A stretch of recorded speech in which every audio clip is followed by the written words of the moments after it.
کیکڑا، جھینگا اور سمندری جانوروں کا حکم کیا؟ کیکڑا اور جھینگا کھانا جائز ہے جو کہ سعودی عرب کی مارکیٹ میں عام ہے۔ ایک سعودی نے مجھ سے کہا کہ تمام سمندری حیوانات حلال ہیں، کیا یہ بات صحیح ہے؟ اسحاق تبوک سے۔ سعودی عرب میں فقہ حنبلی ہے، حنابلہ کے نزدیک، امام احمد بن حنبل کے نزدیک سمندر کے تمام جانور حلال ہیں۔ امام ابو حنیفہ رحمہ اللہ تعالیٰ کے نزدیک صرف مچھلی حلال ہے۔ دونوں کے اپنے اپنے دلائل ہیں، اس پر میں پہلے تفصیلی کلپ ریکارڈ کروا چکا ہوں، ان دلائل کی طرف میں دوبارہ نہیں جاتا۔ تو ایک فقہ کو فالو کیا کریں، دوسرے پر اعتراض نہ کریں، آپ نہ کھائیں، ان سعودیوں کو کھانے دیں آپ۔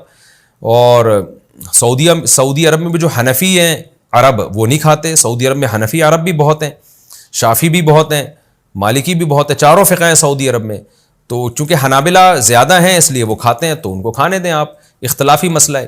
باقی امام حنیفہ کے دلائل کیا ہیں میں بہت دفعہ ریکارڈ کروا چکا ہوں۔ سب سے اہم ترین بات یہ کہ قرآن کہہ رہا ہے کہ مردار تم پر حرام کیا گیا نا، میتہ حرام ہے، تو اس سے مستثنا حدیث میں صرف دو چیزوں کو کیا گیا ہے۔ نبی نے فرمایا احلت لنا میتتان، دو مردار ہمارے لیے حلال ہیں، السمک والجراد، ٹڈی اور مچھلی۔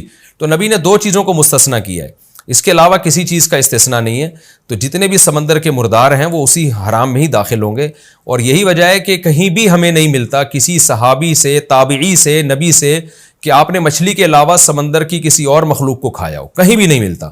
تو کہیں تو ہوتا نا کسی صحابی نے کیکڑا کھایا ہو یا جھینگا کھایا ہو یا کیکڑے کا سوپ پیا ہو، یا تابعین میں سے جو جلیل قدر تابعین ہیں ان میں سے بھی کہیں بھی نہیں ملتا۔ حالانکہ عرب تو تین طرف سے پانی میں ڈوبا ہوا ہے۔ تو اس میں امام حنیفہ کا موقف بہت مضبوط ہے۔ باقی جو قرآن کی آیت ہے تمہارے لیے سمندر کا شکار حلال ہے، تو یہ احرام کی پابندیوں کے بارے میں ہے کہ خشکی کا شکار حرام اور سمندر کا شکار احرام میں بھی جائز ہے۔ اس کا تعلق اس سے نہیں ہے کہ ہر چیز سمندر کی حلال ہے، اس پر میں بہرحال پہلے بھی ایک ریکارڈ کروا چکا ہوں۔ پھر بھی میں آپ سے عرض کر رہا ہوں کہ میرا مقصد صرف یہ بتانا ہے کہ امام حنیفہ کی دلیل جھینگے اور کیکڑے کے بارے میں بہت مضبوط دلیل ہے، تو اس کو ہلکا نہ سمجھیں۔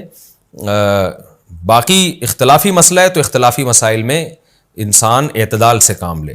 تو آپ ایک فقہ کو فالو کریں، یہ نہیں کہ آپ نے کیکڑا کھانے کے لیے شافی بن گئے اور جب آپ کے جسم سے خون نکلا تو وضو ٹوٹ گیا، یہاں بھی آپ شافی بن گئے، اور کسی اور بچی کو ہاتھ لگایا، امام شافی کہہ رہے ہیں آپ کا وضو ٹوٹ گیا، یہاں آپ حنفی بن گئے، تو یہ ٹھیک نہیں ہے۔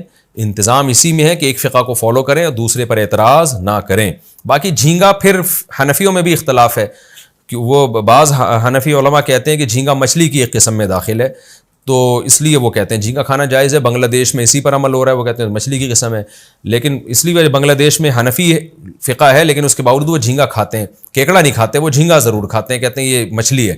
ہماری رائے یہ ہے کہ یہ مچھلی نہیں ہے، اس لیے ہم جھینگے کو بھی صحیح نہیں سمجھتے۔